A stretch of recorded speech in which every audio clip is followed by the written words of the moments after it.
नर्मदे हर। नरसिंहपुर भगवान नरसिंह की नाम पर यह शहर और ज़िला है। नरसिंहपुर ज़िला एशिया महाद्वीप की सबसे उपजाऊ भूमि रखने वाला ज़िला है। आध्यात्मिक विभूतियों की दृष्टि से भी ये इतना संपन्न है कि महर्षि महेश योगी हों, शंकराचार्य स्वामी स्वरूपानंद जी हों या प्रभु श्री बाबा श्री जी हों, उनकी यह जन्मस्थली है। और हमारे धूनी वाले दादा और भगवान रजनीश की ये कर्मभूमि है। जब देश की आज़ादी के बाद संविधान लिखा जा रहा था तो श्री हरिविष्णु कामत जैसे विद्वान यहीं से डीसी से रिजाइन करके वो स्वतंत्रता संग्राम में शामिल हुए थे और संविधान के निर्माताओं में उनका नाम था। हम जमीन रखते हैं, हम ऐसी प्रतिभाओं को इस धरती पर हमने देखा है, उन पूर्वजों को उन पर हमें गर्व है। और आज मुख्यमंत्री जी के इस दूरदर्शी प्रयास के कारण देश के महामहिम उपराष्ट्रपति जी जो स्वयं किसान हैं, सपरिवार आदरणीय भाभी जी के साथ यहाँ पधारे हैं। मैं अपनी तरफ से, चूँकि मेरा ये क्षेत्र है, पूरे जिले की तरफ से और मध्य प्रदेश सरकार की तरफ से दोनों हाथ जोड़कर उनका स्वागत करता हूँ, अभिनंदन करता हूँ। महामहिम राज्यपाल जी, आपका भी इस नरसिंहपुर की धरती पर स्वागत है। 1842 की बुंदेला क्रांति के अगुआ राजा हृदय साय लोधी की ये जन्मस्थली है, उनका ये बलिदान का स्थल है और इसलिए मैं यहाँ पर आपका भी हृदय से स्वागत करता हूँ। प्रदेश के मुखिया जो बनने के बाद लगातार उद्योगों के बारे में रीजनल स्तर पर जो कॉन्क्लेव उन्हें आयोजित किए, उसके दूसरे चरण में जिस प्रकार से उन्हें नरसिंहपुर जिले को खेती के उद्योग के लिए चुना है, ये उद्योग का कॉन्क्लेव हम सब के लिए प्रेरणादायी है। नरसिंहपुर जिले का किसान वैज्ञानिकों से भी नज़र मिलाकर बात करता है। कोई भी अनुसंधान देश में हो, उसका एक उपस्थिति आपको नरसिंहपुर की धरती पर मिलेगी। ऐसे में नरसिंहपुर के सभी किसान भाइयों का भी हृदय से स्वागत और अभिनंदन करता हूँ। करें, नरसिंहपुर आतिथ्य के लिए जाना जाता है। माँ नर्मदा की कृपा इस जिले के ऊपर है। 137 किलोमीटर नर्मदा इस जिले में बहती हैं। हम सतपुड़ा के भी हिस्से हैं, हम विंध्याचल के भी हिस्से हैं, हम भाग्यशाली लोगों में से हैं। आज का दिन हम सबको ऊंचाइयों के लिए और ऊंचाइयां देगा, ऐसा आशीष हमें महामहिम उपराष्ट्रपति जी से और सभी अतिथियों से मिलेगा। ऐसा कहते हुए मैं पुनः स्वागत करते हुए अपनी बात को यहाँ समाप्त करता हूँ। भारत माता की जय।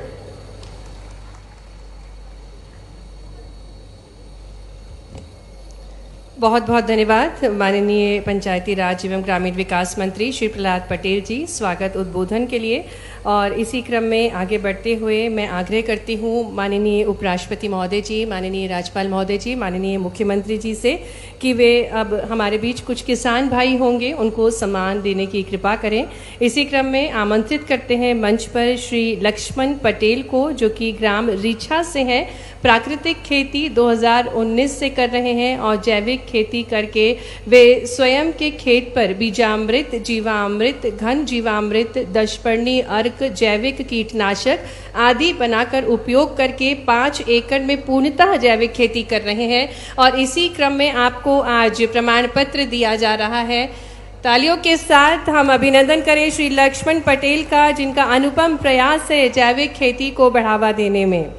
और इसी क्रम में आगे बढ़ते हुए श्री गोविंद सिंह को मंच पर आमंत्रित करेंगे और इन्होंने भी कृषि विभाग की योजना का लाभ लेते हुए स्प्रिंकलर सेट एवं डीजल पंप सेट अनुदान प्राप्त करके सोयाबीन, मटर, गेहूं, चना, गन्ना इत्यादि को उगाया है और इनके द्वारा तालाब का भी निर्माण किया गया है। समन्वित कृषि जैव विविधता के अनूठे प्रयास, और इसी क्रम में इनको प्रमाण पत्र दिया जा रहा है। तालियां बजती रहना चाहिए हमारे किसान भाइयों के लिए। और इसी क्रम में आगे बढ़ते हुए मैं आमंत्रित करती हूँ मंच पर श्री शेर सिंह राजपूत को और इनके भी अनूठे प्रयास हैं। नरवाई प्रबंधन अवशेष प्रबंधन प्रणाली का नवीन तकनीकी पर आधारित सुपर सीडर यंत्र द्वारा फसल कटाई इनके द्वारा की जा रही है और समय की बचत करते हुए अपनी खेती को और उन्नत बना रहे हैं। तालियों के साथ स्वागत है। और इसी क्रम में आगे बढ़ते हुए श्री ब्रजेश लोधी को हम आमंत्रित करेंगे मंच पर। और पशुपालन विभाग द्वारा भारतीय उन्नत नस्ल की दुधारू गायों की दुग्ध प्रतियोगिता में इनको प्रथम स्थान हासिल हुआ है और प्रतिदिन ये 20 लीटर से अधिक दुग्ध उत्पादन करते हैं। श्री ब्रजेश लोधी ग्राम घाट पिंडरिया से हमारे साथ मंच पर हैं। माननीय उपराष्ट्रपति महोदय जी के शुभ कर कमलों द्वारा आपको प्रमाण पत्र दिया जा रहा है। और इसी क्रम में आगे बढ़ते हुए मंच पर आगे हम आमंत्रित करेंगे श्री पुष्पेंद्र सिंह को उद्यानिकी विभाग द्वारा प्रधानमंत्री सूक्ष्म खाद्य उन्नयन योजना के अंतर्गत union bank of India Narsinghpur द्वारा प्रतीक्षा गुड़ उद्योग इकाई की आप स्थापना कर रहे हैं और इसी हेतु आपको 17 लाख से अधिक का ऋण स्वीकृत हुआ है। माननीय उपराष्ट्रपति महोदय जी, माननीय राज्यपाल महोदय जी, माननीय मुख्यमंत्री जी द्वारा आपको प्रशस्ति पत्र प्राप्त हो रहा है। श्री पुष्पेंद्र सिंह।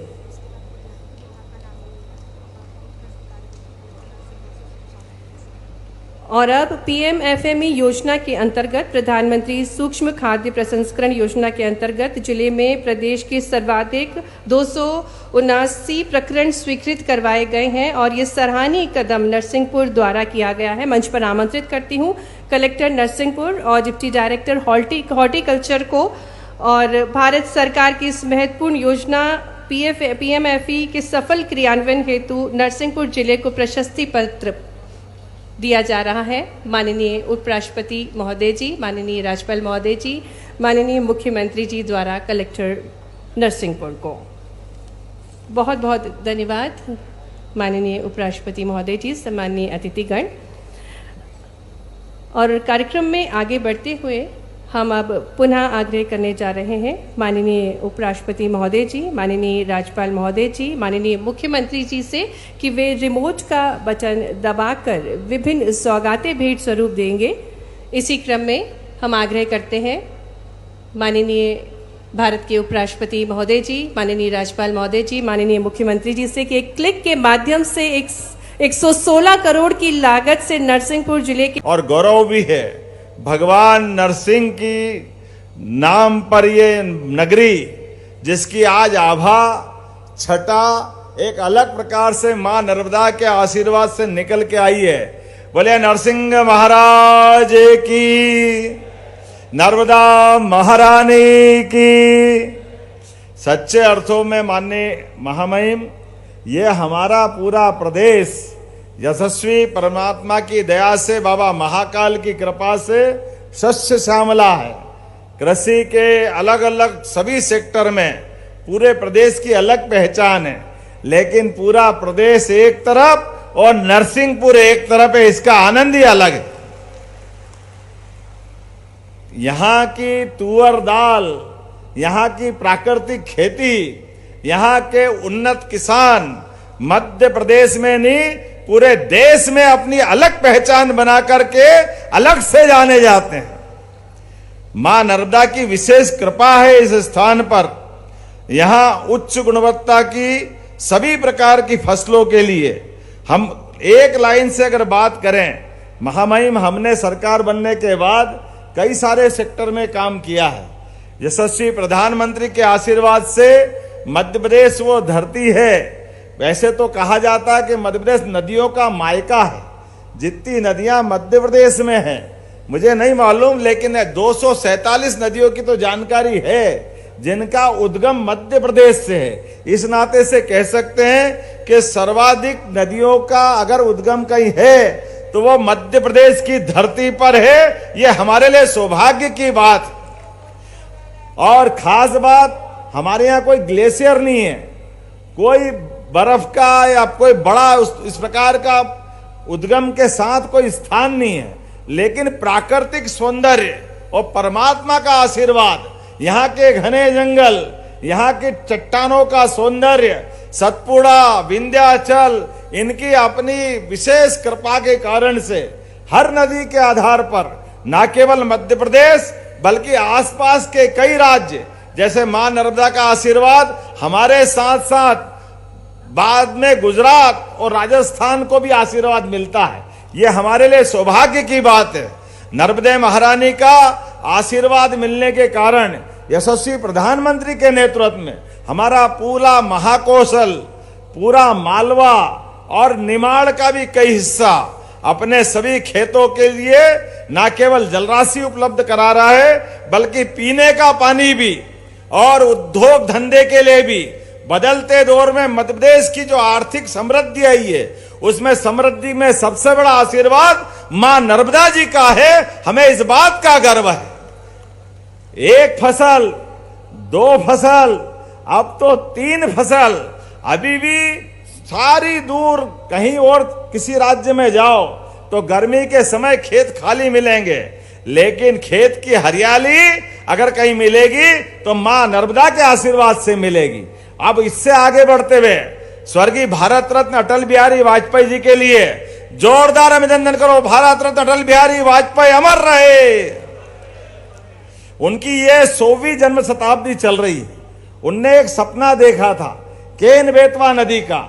मुझे इस बात की प्रसन्नता है यशस्वी प्रधानमंत्री के आशीर्वाद से हमारा पूरा बुंदेलखंड और उत्तर प्रदेश का बुंदेलखंड केन बेतवा नदी जोड़ो अभियान के माध्यम से 1 लाख करोड़ की धनराशि हमको मिल रही है। जैसा ये हमारा महाकोश और मालवा उद्योग धंधों के साथ खेती किसानी में लहलहा रहा है, ऐसे ही बुंदेलखंड का भी माहौल बदलने वाला है। उसका भूमि पूजन हो चुका है। एक और नदी जोड़ो अभियान जो हमारा पार्वती, कालीसिंध, चंबल, राजस्थान के साथ हमारे बीच ये 2 नदी जोड़ो अभियान तो बड़े जुड़े ही हैं, लेकिन एक और तीसरा नदी जोड़ो अभियान ताप्ती के साथ महाराष्ट्र सरकार के साथ भी एमओयू होकर के हम विश्व की 3 बड़ी नदी जोड़ो अभियान के एकमात्र राज्य के नागरिक आनंद में डूबेंगे जब सभी खेतों के लिए पर्याप्त पानी देते हुए हमारे यहाँ पर ये फसलों के मामले में भी मुझे अभी का भंडारण बताना चाहूंगा। गेहूं का उपार्जन देश में दूसरे नंबर पर सर्वाधिक कहीं से हुआ है तो मध्य प्रदेश की धरती से हुआ है। और 2600 रुपए क्विंटल में अगर गेहूं खरीद करके किसानों की जिंदगी बेहतर करने का काम किया है तो जोरदार अभिनंदन करो यशस्वी प्रधानमंत्री के माध्यम से। 2600 रुपए क्विंटल देश में सर्वाधिक दाम देकर के 175 का बोनस हमने दिया है और 2600 रुपए क्विंटल गेहूं खरीदा है। जब गेहूं की बात कर रहे हैं तो यहां तो दाल का कटोरा है, वो अरहर की दाल जिसको हम तुअर की दाल भी बोलते हैं, ये सर्वाधिक रूप से यहां नरसिंहपुर का तो जीआई टैग मिला है इसको, इसी नरसिंहपुर के स्थान पर।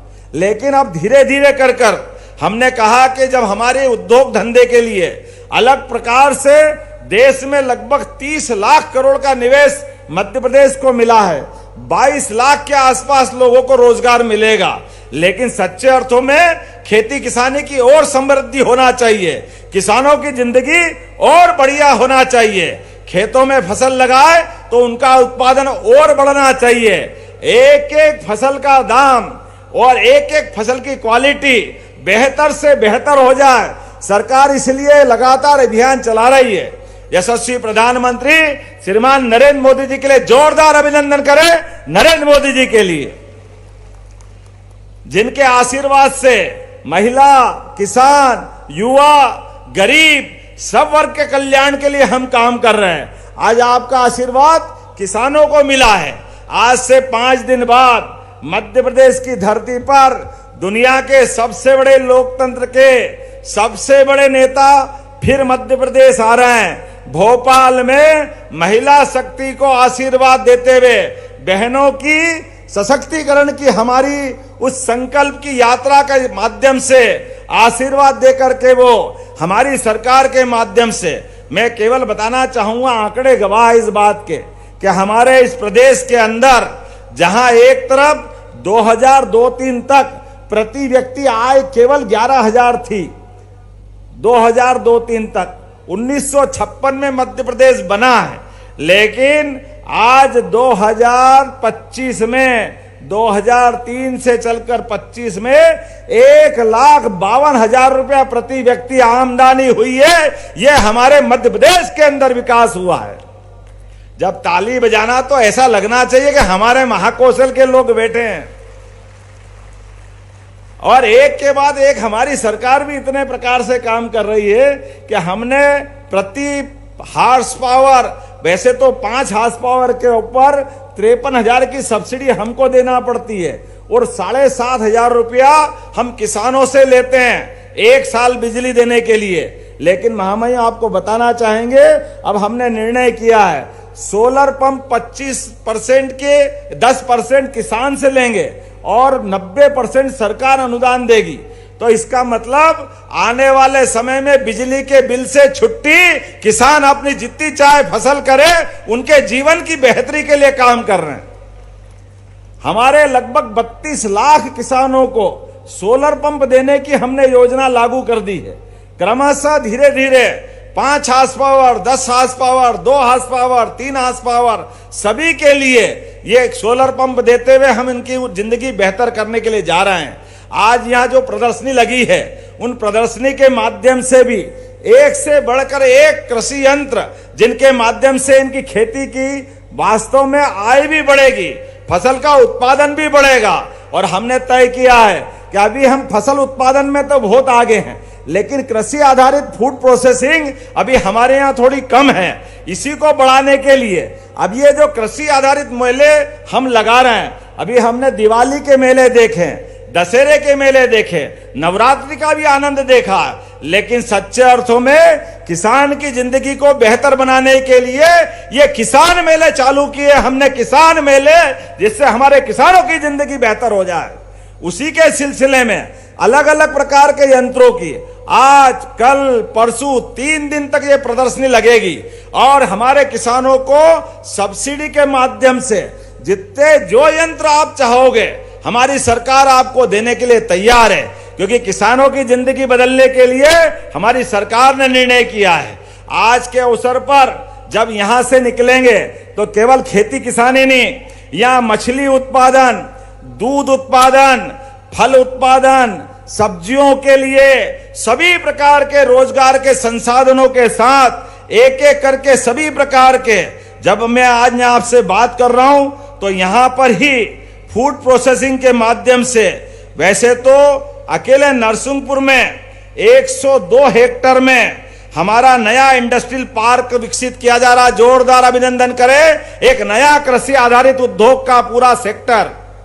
और केवल नरसिंहपुर में नहीं, हमारे यहाँ पर छिंदवाड़ा के बोरगांव, मंडला के मनेरी में 52 हेक्टेयर में फूड पार्क बना रहे हैं। 40 छोटी छोटी इकाइयों को हमने उनके इकाइयों को अपनी भूखंड की चाबी भी दी है और भूखंड भी सुपुर्द किया है।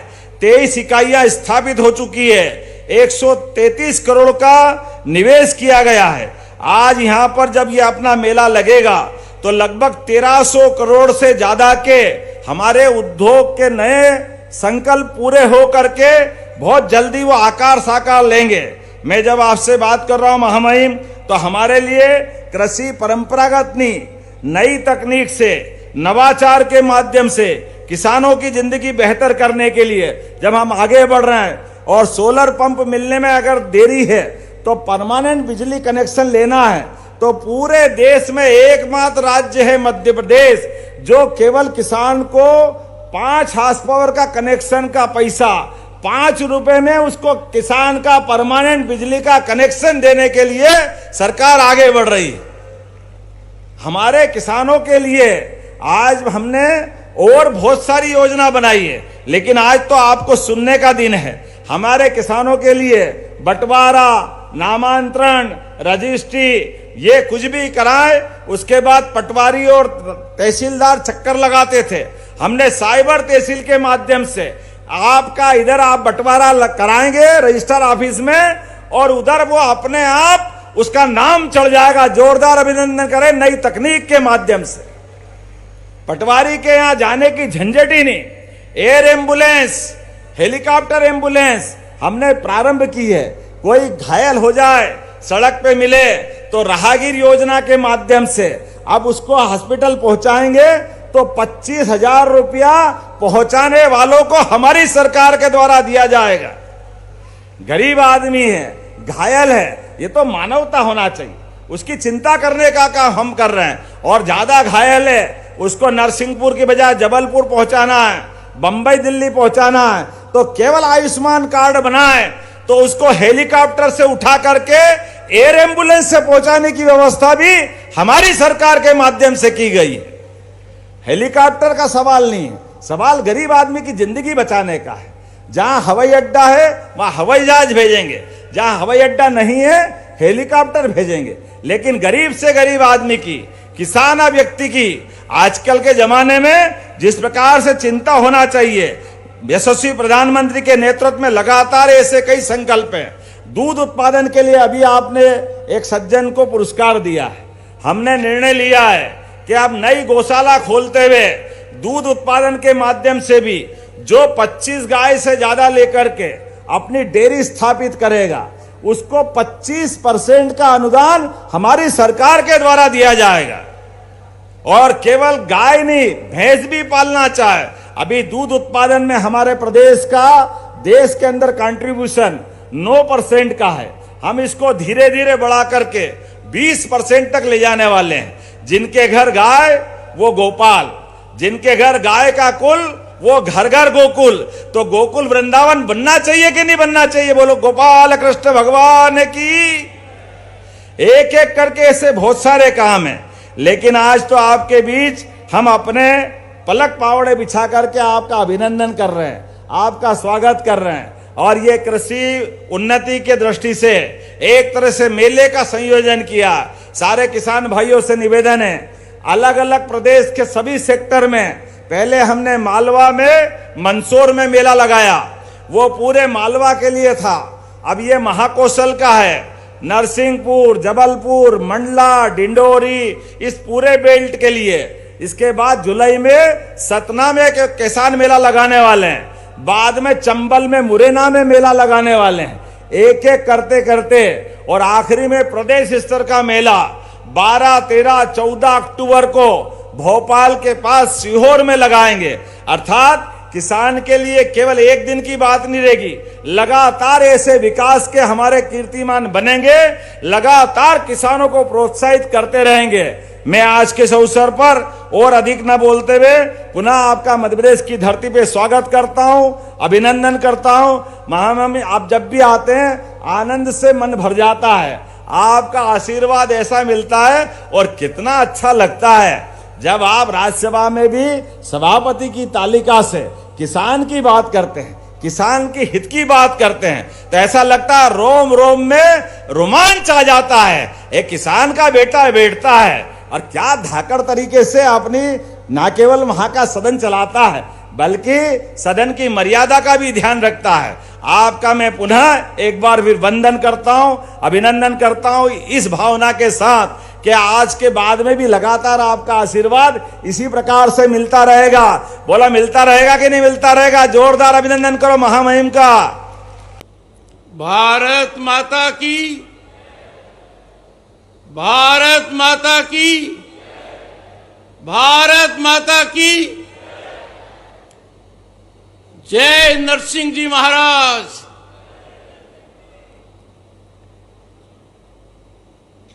आज का कार्यक्रम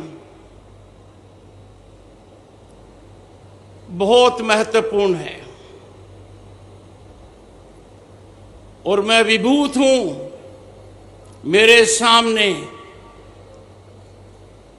भाइयों, बहनों, माताओं, युवा शक्ति सब अन्नदाता के प्रतीक हैं, देश के भाग्य विधाता हैं। किसान की जितनी पूजा की जाए वो कम है। किसान भारत की रीढ़ की हड्डी है, सामाजिक हो, आर्थिक हो और समरसता का एक प्रतीक है। मंच पर श्री मंगू भाई पटेल, राज्यपाल मध्य प्रदेश, उन्होंने राजनीतिक यात्रा शुरू की 1990 में जब मैं केंद्र में मंत्री था और 2017 तक लगातार विधायक रहे और जनजाति के राष्ट्रीय स्तर पर बहुत बड़े नेता हैं। आपके ओजस्वी मुख्यमंत्री श्री मोहन यादव मनमोहक हैं, कार्यशील हैं और एक दिन में कोई ऐसा पल नहीं जाने देते जब गांव और किसान की चिंता न करते हों।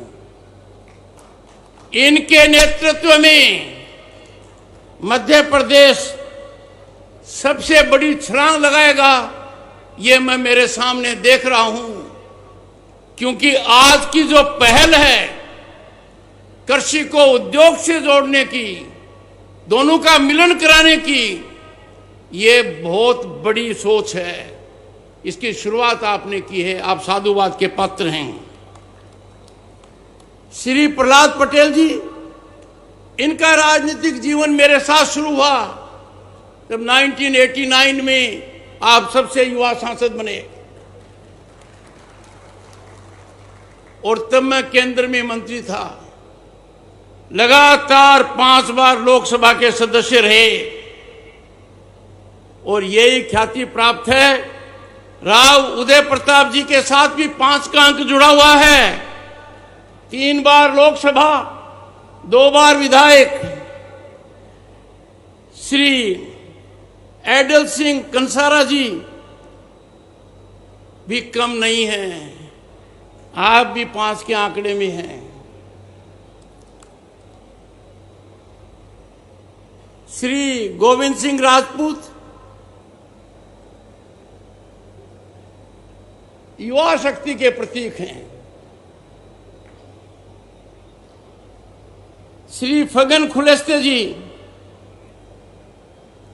सबसे वरिष्ठ हैं, 7 बार लोकसभा के सदस्य और राज्यसभा के सदस्य भी रहे। बहन माया नारोलिया जी राज्यसभा की सदस्य हैं। श्री दर्शन सिंह जी लोकसभा के सदस्य हैं। पर कहीं भी जाओ, मैं एक बार विधायक रहा हूं। विधायक का महत्व माननीय मुख्यमंत्री जी बहुत ज्यादा है। श्री विश्वनाथ सिंह जी अनुभवी, प्रेरणादायक। श्री महेंद्र नगेश, श्रीमती ज्योति काकोडिया डिस्ट्रिक्ट पंचायत प्रेसिडेंट। मुझे बड़ा अच्छा लगा जब जबलपुर के अंदर पहुंचा, वहां भी डिस्ट्रिक्ट पंचायत प्रेसिडेंट महिला हैं। ये भारत की बदलती हुई तस्वीर का एक श्रेष्ठ उदाहरण है।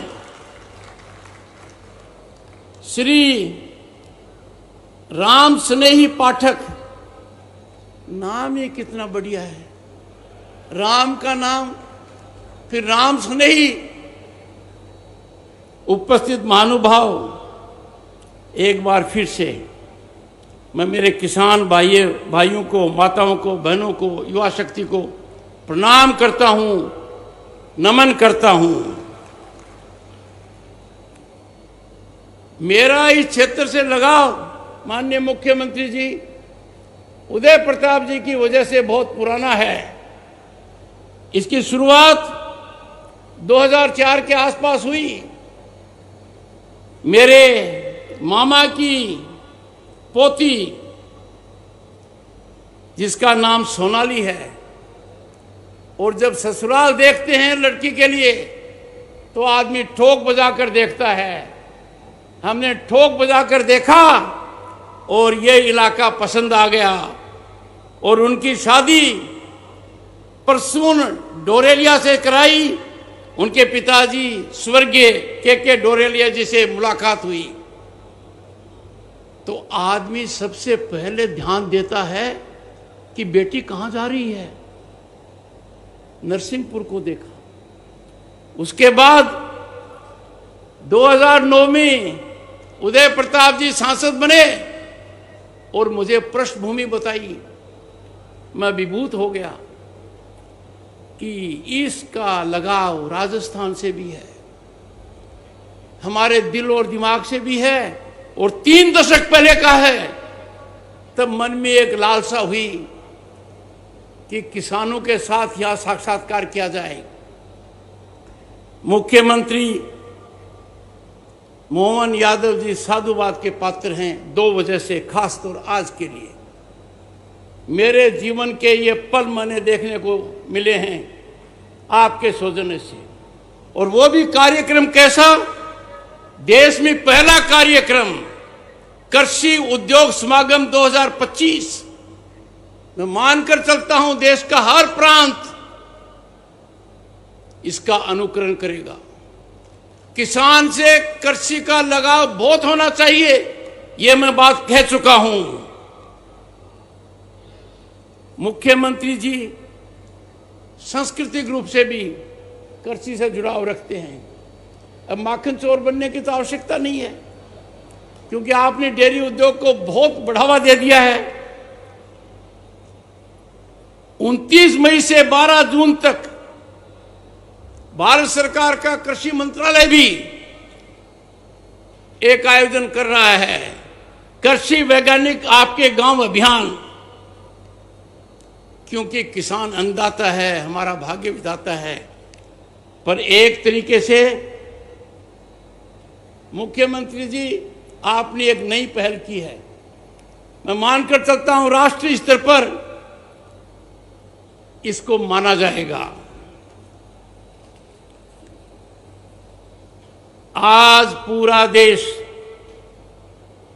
राष्ट्र भावना से ओतप्रोत है, राष्ट्र को समर्पित है, आतंकवाद के खिलाफ एकजुट है, और प्रधानमंत्री के नेतृत्व में पहलगाम का जवाब ऑपरेशन सिंदूर के माध्यम से लिया, उसका लोहा दुनिया ने माना है। विश्व के इतिहास में ऐसा पहले कभी नहीं हुआ कि देश का प्रधानमंत्री बिहार से विश्व को एक संदेश देता है, जिन्होंने सिंदूर मिटाया है उनको धरती पर रहने का अधिकार नहीं है। अंतर्राष्ट्रीय सीमा के अंदर घुसकर भावलपुर, मुरीद के जैसे मोहम्मद और लश्कर तैयबा के ठिकानों पर क्या सटीक बमबारी हुई, नष्ट कर दिया। कोई प्रमाण नहीं मान रहा है, कोई नहीं मांग रहा है। कारण जब कॉफिन ले जाए जा रहे थे, उनकी फौज खड़ी थी, उनके नेता खड़े थे, आतंकवादी खड़े थे। भारत को प्रमाण की आवश्यकता नहीं, जिनको चोट लगी है उन्होंने ये प्रमाण विश्व के सामने दे दिया। भारत के प्रधानमंत्री का संकल्प एक लोक पुरुष की तरह है। अब हर व्यक्ति राष्ट्र भावना से, राष्ट्र हित से ओतप्रोत है। ये बहुत बड़ी उपलब्धि है, क्योंकि आज का भारत ये मानता है कि इस पराक्रम ने, हमारी सेनाओं के पराक्रम ने हर भारतीय का सर ऊंचा कर दिया है। हम शान से कहते हैं हम भारतीय हैं। भारत बदल चुका है। भारत अब आतंकवाद को बिल्कुल बर्दाश्त नहीं करेगा। जो 70 साल में नहीं हुआ, वो कठोर निर्णय भारत के प्रधानमंत्री ने लिया और पाकिस्तान का पानी बंद कर दिया और कहा खून और पानी एक साथ नहीं बहेगा। ये बहुत बड़ा संदेश दिया है। जिनका सिंदूर उजड़ा उनका लाज रखी है। आज का भारत साहसी है, आत्मविश्वासी है और दुनिया को समझ में आ गया है। आज हमें संकल्प लेना चाहिए कि जो प्रधानमंत्री का आह्वान है हम भारतीय हैं, भारतीयता सर्वोपरि है, राष्ट्र हित से ऊपर कोई हित नहीं हो सकता, और आज पूरा देश इससे ओतप्रोत है। पिछले दशक में भारत ने बड़ी आर्थिक उछाल लगाई, बड़ी जबरदस्त लगाई। हम बहुत कमजोर स्थिति में थे दुनिया में, पर एक बड़ी खुशखबरी है, आज भारत दुनिया की चौथी महाशक्ति अर्थव्यवस्था में बना है। हमने किनको पीछे छोड़ा? हमने फ्रांस को छोड़ दिया, इंग्लैंड को छोड़ दिया, जापान को छोड़ दिया। अब किसकी बारी है? जर्मनी की। और बहुत ही जल्दी भारत दुनिया की तीसरी बड़ी महाशक्ति बनने वाला है। आप पूरे देश में देख रहे हो कि ढांचा किस तरीके से बढ़ रहा है। आपके मुख्यमंत्री ने कहा पीड़ित को राहत देना, फिर यह नहीं देखना कि हेलीकॉप्टर काम में आएगी, हवाई जहाज काम में आएगी। सड़कों का जाल ये पूरे देश में फैला हुआ है। पर मेरा यह कहना है, और यह सही निर्णय है माननीय मुख्यमंत्री जी आपका, विकसित भारत का रास्ता किसान के खेत से जाता है। विकसित भारत का रास्ता गांव से निकलता है। विकसित भारत की कुंजी किसान के पास है, और उस किसान को आप सर्जन कर रहे हैं, वो संकल्पित हो रहा है, और अर्थव्यवस्था में बहुत बड़ा उछाल आएगा। पूरे देश में विकसित भारत के लिए एक महायज्ञ चल रहा है, जो हर किसी की आहुति मांगता है, पर सबसे निर्णायक आहुति किसान की है। और मैं मानकर चलता हूं कि मेरे किसान भाई पूरी तरह सजग हैं। ये लक्ष्य हम प्राप्त कर रहेंगे। पर मैं आग्रह करूंगा किसान भाइयों से, आप अपने आप को उत्पाद तक सीमित मत रखो। आपको इसकी मार्केटिंग में भी पढ़ना चाहिए। आपको इससे जुड़े कृषि उद्योगों से भी आगे बढ़ना चाहिए, तभी तो किसान की उन्नति होगी। किसान को व्यापार में आना चाहिए, उद्योग में आना चाहिए, और इसीलिए माननीय मुख्यमंत्री का यह निर्णय बहुत आवश्यक है। मैं मानकर चलता हूं कि मध्य प्रदेश वो प्रांत होगा जहां किसान उद्यमी ज्यादा से ज्यादा होंगे।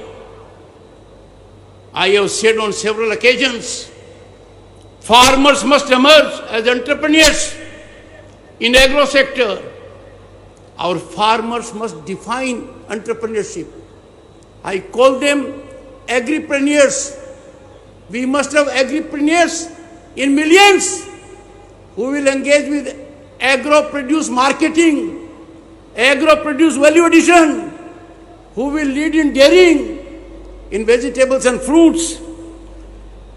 और ये खुशी की बात है कि आज के दिन किसान के साथ संवाद हो रहा है। देश में 730 कृषि विज्ञान केंद्र हैं, और Indian council of agriculture research, भारतीय कृषि अनुसंधान परिषद की अनेक संस्थाएं हैं, वो सब सजग हो गई हैं, जागृत हो गई हैं। और मुझे प्रसन्नता का विषय है कि जिस ओर मैंने ध्यान आकर्षित मुंबई में करवाया था, वो आज के दिन जमीनी हकीकत है। किसानों का सरकार का समर्थन बहुत ज्यादा है।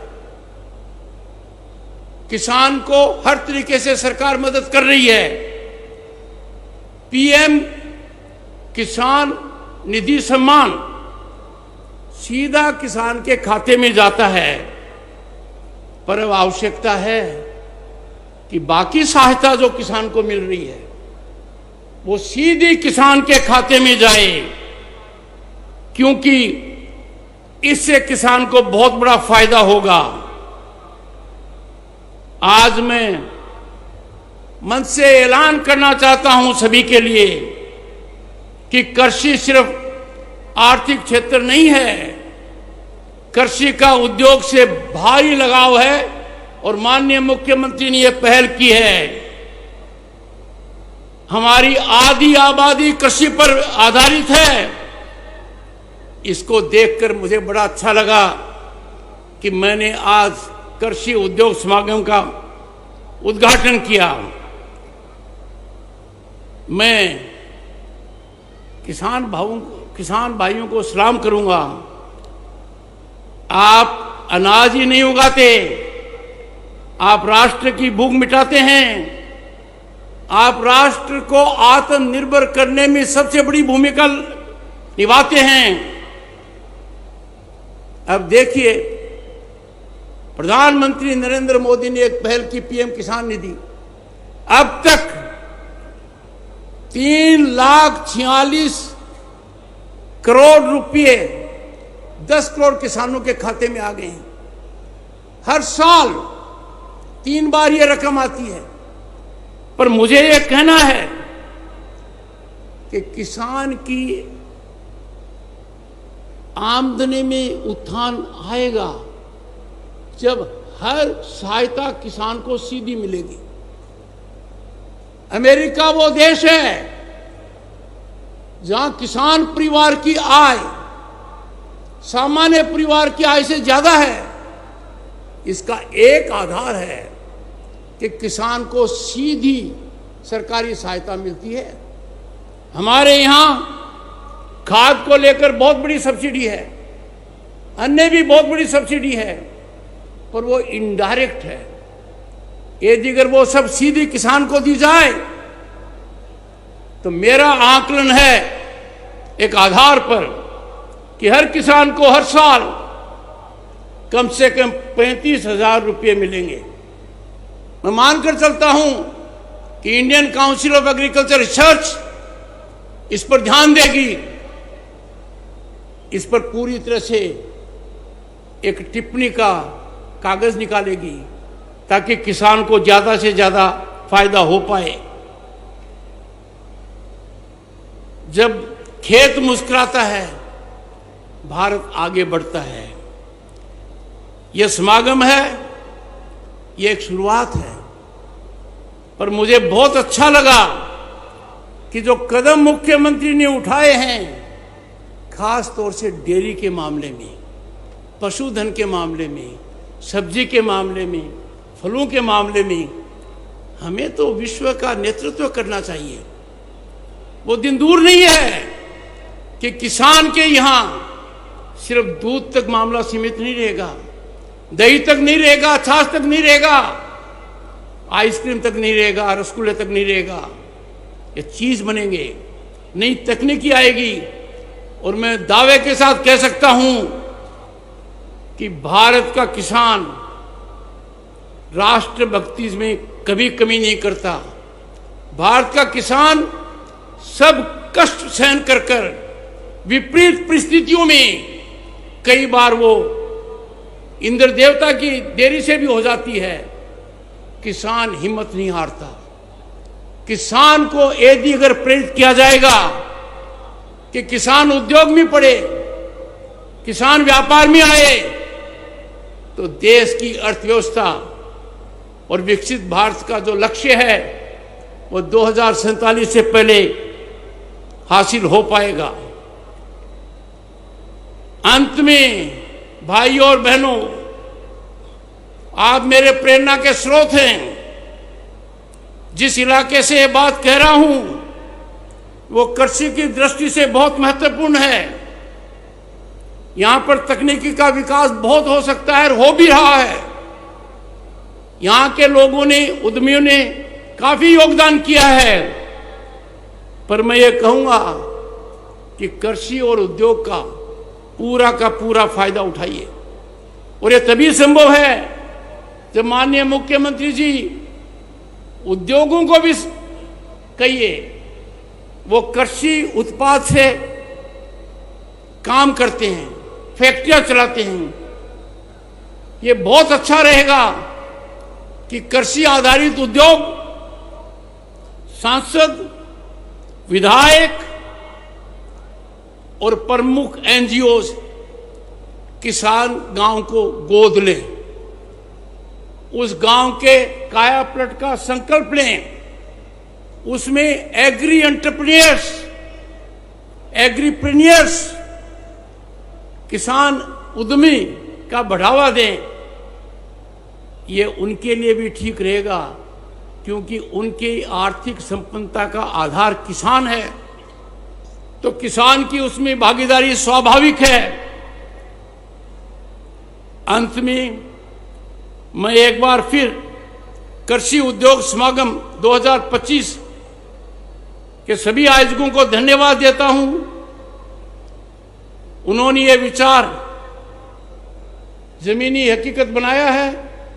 राष्ट्र की अर्थव्यवस्था में इसका बहुत असर होगा। चलिए सब मिलकर एक नया भारत बनाएं, जहां खेती में तकनीक हो, गांव में समृद्धि हो और किसान के चेहरे पर मुस्कान हो, क्योंकि भारत का भविष्य खेतों में लिखा जाएगा और लिखा जा रहा है। जय किसान, जय किसान, जय किसान। बहुत बहुत धन्यवाद।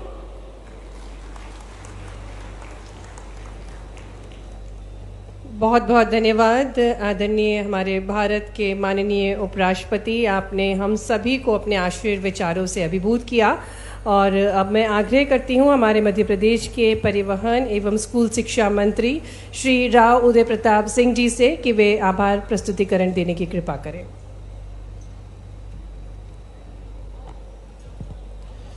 भारत माता की। इतने धीमे देश के महामहिम उपराष्ट्रपति जी, हम सब के नेता मुख्यमंत्री माननीय मोहन यादव जी, भरा पूरा मंच और आवाज इतनी कमजोर। भारत माता की, नर्मदा मैया की, नरसिंह भगवान की, जय जवान। आज हम सब के बीच माननीय मुख्यमंत्री जी के आमंत्रण पर मध्य प्रदेश पधारे हमारे भारत के श्रद्धेय उपराष्ट्रपति जी आदरणीय जगदीप धनखड़ जी, हम हृदय की गहराइयों से भगवान नरसिंह और मां नर्मदा की भूमि पर उनका स्वागत करते हैं, उनका अभिनंदन करते हैं, उनके प्रति आभार व्यक्त करते हैं, उनके प्रति कृतज्ञता भी ज्ञापित करते हैं। साथ में कृपा पूर्वक पधारी आदरणीय श्रीमती धनखड़ जी, उनका भी हम हृदय से यहाँ पधारने के लिए आभार व्यक्त करते हैं। हमारे प्रदेश के आदरणीय राज्यपाल महोदय, उनका हम बहुत लगातार उनका स्नेह, उनका आशीर्वाद आदरणीय मंगूभाई पटेल जी का मिलता है। हम उनके प्रति भी हृदय की गहराइयों से बहुत उनका अभिनंदन करते हैं, उनका आभार व्यक्त करते हैं। हम सब जिनके नेतृत्व में काम कर रहे हैं मध्य प्रदेश में, जिन्होंने उद्योग हो, किसान हो, नौजवान हो, गरीब हो, माताओं बहनों के कल्याण की लगातार योजनाओं को पूरी ताकत से इस देश में आगे बढ़ाया, मध्य प्रदेश को देश का सहभागी बनाया, ऐसे हमारे यशस्वी मुख्यमंत्री माननीय डॉक्टर मोहन यादव जी का भी हम हृदय से नरसिंहपुर की इस पुण्य भूमि पर उनका भी आभार व्यक्त करते हैं। हमारे बीच पधारे हमारे अतिथि इस जिले के प्रभारी मंत्री आदरणीय गोविंद सिंह जी का हम बहुत हृदय से आभार व्यक्त करते हैं। लगातार उनका मार्गदर्शन हमें मिलता है। हमारे वरिष्ठ नेता और केंद्रीय मंत्री रहे, मध्य प्रदेश सरकार में ग्रामीण विकास और श्रम मंत्री की भूमिका में आदरणीय प्रहलाद पटेल जी, उनकी स्वयं की विधानसभा है तो उनका भी हम आभारी है, एक दूसरे का आभार कर लेते हैं। आदरणीय कंसाना जी कृषि मंत्री, जिनके नेतृत्व में कृषि विभाग माननीय मुख्यमंत्री जी के मार्गदर्शन में जो प्रदेश में लगातार आगे बढ़ रहा है, ऐसे हमारे आदरणीय कंसाना जी। हमारे हॉर्टिकल्चर के मिनिस्टर आदरणीय नारायण कुशवाहा जी, मंच पर विराजमान हमारे वरिष्ठ नेता आदरणीय फग्गन सिंह कुलस्ते जी, हमारे सांसद आदरणीय दर्शन चौधरी जी, राज्यसभा की आदरणीय सांसद श्रीमती माया नरोलिया जी, विधायक आदरणीय महेंद्र नागेश जी, आदरणीय विश्वनाथ जी, पार्टी के जिले के अध्यक्ष आदरणीय रामसनेही पाठक जी, विराजमान सभी का मैं बहुत आभार व्यक्त करता हूं। और सामने विराजमान हमारी किसान शक्ति, जो इस गर्मी में भी, इस एक समागम में अपनी सहभागिता सुनिश्चित करने के लिए पधारे हैं। आप सबके प्रति आपका स्वागत करते हुए, आपके प्रति कृतज्ञता ज्ञापित करते हुए आपका अभिनंदन करता हूं। बहुत बहुत धन्यवाद। भारत माता की प्रदर्शनी लगाई गई है और मध्य प्रदेश में किस प्रकार से नवाचारों से कृषि के क्षेत्र में आगे बढ़ रहा है किसान, फीता काटकर हमारे भारत के माननीय उपराष्ट्रपति, साथ ही में उनकी धर्मपत्नी डॉक्टर सुदेश धनखड़ जी, साथ ही में माननीय राज्यपाल महोदय जी, माननीय मुख्यमंत्री जी, फीता काटकर तालियों के साथ शुभारंभ हो रहा है इस प्रदर्शनी का। कृषि पर आधारित ये प्रदर्शनी है और प्रदर्शनी में माननीय उपराष्ट्रपति महोदय जी का स्वागत किया जा रहा है और माननीय उपराष्ट्रपति महोदय जी, सम्मानीय अतिथिगण अब एक एक प्रदर्शनी में लगाए गए स्टॉल्स का अवलोकन करेंगे।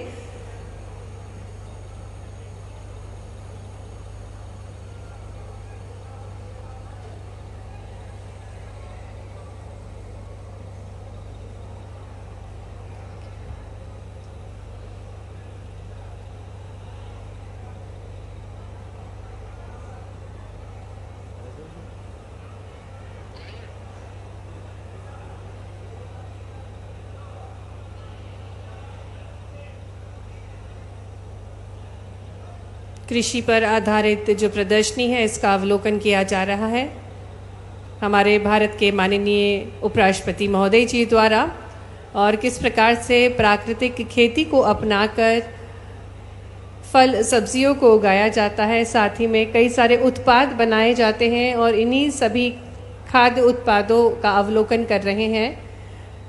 मध्य प्रदेश की पवित्र धरा नरसिंहपुर में आज माननीय उपराष्ट्रपति महोदय जी श्री जगदीप धनखड़ जी के साथ साथ उनकी धर्मपत्नी डॉक्टर सुदेश धनखड़ जी, माननीय राज्यपाल महोदय जी, माननीय मुख्यमंत्री जी सभी स्टॉल्स का अवलोकन कर रहे हैं और विभिन्न विभागों द्वारा जो उत्पाद बनाए जाते हैं, कृषि विभाग, पशुपालन विभाग, मत्स्य विभाग द्वारा जो उत्पाद बनाए जाते हैं, जिसमें तेल है, खाद्य पदार्थ हैं, श्री अन्न है, ऐसे सभी उत्पादों को प्रस्तुत किया गया है। नरसिंहपुर जिले की एक झांकी लगाई गई है जिसमें प्राकृतिक खेती के माध्यम से किस प्रकार से फल सब्जियों को उगाया जाता है और नरसिंहपुर जो कि बहुत ही प्रसिद्ध है गन्ना, तुअर, गेहूं, चना, मसूर, मक्का, ज्वार, सोयाबीन के लिए, और किस प्रकार से किसानी में आधुनिक तकनीक के माध्यम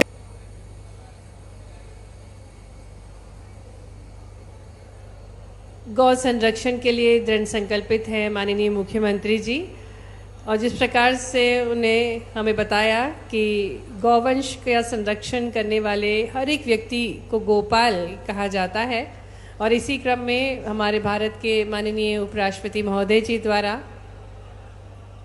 वे हमारी पूजनीय गौ माता को नमन कर रहे हैं और उनके साथ उनकी धर्मपत्नी डॉक्टर सुदेश धनखड़ जी भी प्रणाम कर रही हैं, नमन कर रही हैं, माननीय मुख्यमंत्री जी का दुलार प्राप्त कर रही हैं गौ माता।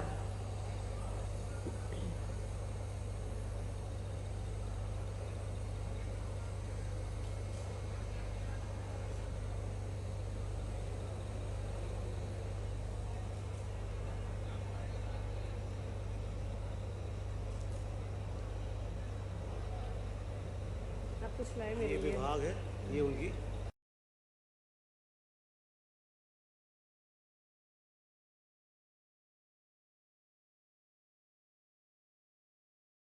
उपकरण जो कि खेती में सहयोगी रहते हैं, ऐसे ही उपकरणों का अवलोकन किया जा रहा है।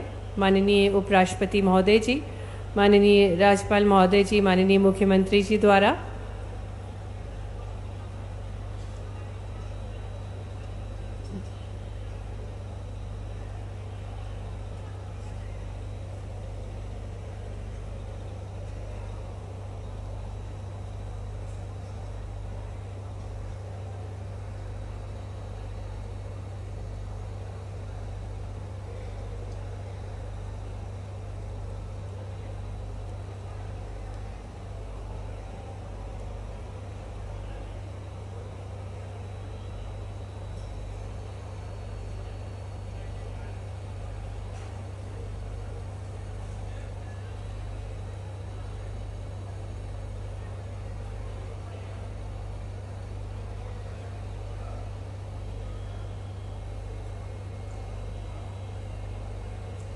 इस प्रदर्शनी में ग्रीन हाउस का वर्किंग मॉडल भी बनाया गया है। साथ ही में खेती एग्रीटेक नेट हाउस का लाइव प्रदर्शन किया गया है और इन सभी इस प्राकृतिक खेती के जो स्टॉल्स बनाए गए हैं इसका अवलोकन करते हुए इसकी जानकारी जुटा रहे हैं माननीय उपराष्ट्रपति महोदय जी, माननीय राज्यपाल महोदय जी, और जो कृषक परिवार हैं उनसे मुखातिब हो रहे हैं। जो हमारे